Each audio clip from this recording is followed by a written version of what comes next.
Hi friends, welcome to இனிமையான நேரங்கள். Friends, இன்றைக்கி நம்ம லஞ்சுக்கு நாட்டுக்கோழி வாங்கியிருக்கேன் ஃப்ரெண்ட்ஸ். 1 kg வாங்கியிருக்கேன் ஃப்ரெண்ட்ஸ். அதில் பாருங்கள், நல்ல முட்டையிடுற கோழியாக இருக்கும் போல். அதில் எக்கோடு கொடுத்துருக்காங்க. அது பார்க்குறதுக்கே அழகாக இருக்குது. இது சாப்பிட்றவும் எக்கு நம்ம மஞ்சக்கரு சாப்பிட்றோம் இல்லையா, அந்த மாதிரி இருக்கும் டேஸ்ட்டு செஞ்சு சாப்பிட்டோம்னா. ஸோ எல்லாமே நல்லா வாஷ் பண்ணிவிட்டு மஞ்சப்பொடி போட்டு வச்சுருக்கேன்.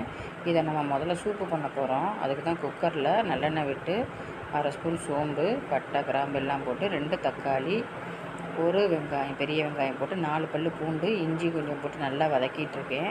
4 பச்சை மிளகாய் போட்டு கீரி போட்டாச்சு. இந்த சிக்கனை நம்ம அதில் போட்டு வதக்கிட்டு 2 டம்ளர் தண்ணி விட்டுட்டோம்னா சூப்பு ரெடி ஆயிரும். அதில் இந்த சிக்கனை எடுத்து தான் நான் இப்போ குழம்பா பண்ணியிருக்கேன் ஃப்ரெண்ட்ஸ்.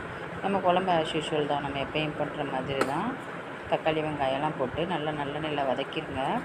சோம்பு, சீரகம், தேங்காய், மிளகு எல்லாம் போட்டு அரைச்சி அதை ஊற்றிடணும். அவ்வளோதான் ஃப்ரெண்ட்ஸ், நம்மளுடைய நாட்டுக்கோழி குழம்பு ரெடி ஆயிடுச்சு. அந்த பக்கம் நம்மளோட வெண்டைக்காய் கிரேவி. இது ஊறுகாய் வச்சுருக்கேன். எப்போவுமே ஊறுகாய், தயிர் இந்த மாதிரி வச்சு சாப்பிட்றது பழக்கம். அவ்வளோதான் ஃப்ரெண்ட்ஸ். ஓகே ஃப்ரெண்ட்ஸ், நெக்ஸ்ட் வீடியோவில் பார்க்குறேன். பாய்.